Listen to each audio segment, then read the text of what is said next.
Vito Cruz. At may gagawin lang po ako. Magka-cash in. Yan, sa tapat ko po guys. Oh. Maikling ano guys. Vito Cruz Station. Sa unahan. At andyan na po din yung Lasal. So our time is 9:45 in the morning. Yan, next lane ikot. Yan. Ayan o. Ang mga malaking tower sa taos. Napakataas po niya guys. Tapos tayo dito. Papasok po tayo dito sa mall.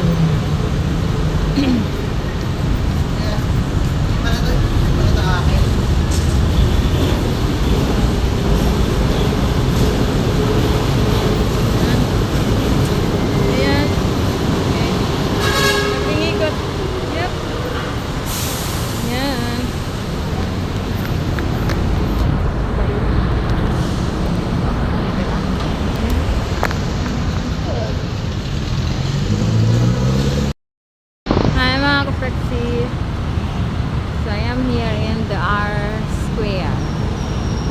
Square Residences here near Vito Cruz. Ayan, the Vito Cruz Station. Intersection po ito guys. Ayan mula galing ng Maynila, then papuntang dito sa TAP.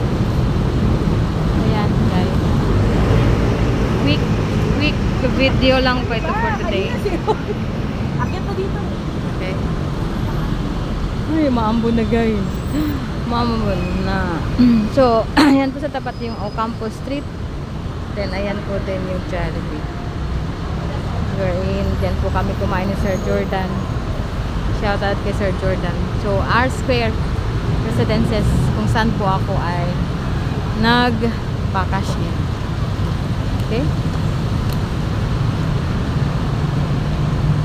We love shout out to Ma'am Sadi, Sir John, Ma'am Paula, Sir Midnight, Idol Matansero, Chef Travel, Moniris Yusin, Sir Onswa, Mami Be, and Dagi Boy. Thank you so much sa suporta. So ako po guys ay pauwi na. Pero ayan, so habang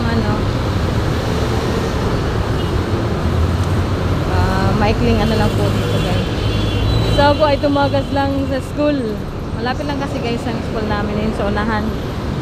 Tatawid lang ako pakanan. So, sa unahan nun ay ang aming school na ang Arellano Mabini University. Pero kapag ako po guys ay nag-LRT, dito po ang baba ko niyan. Yan. Natatakpan. Yung baba nun, nandyan po yung Lasal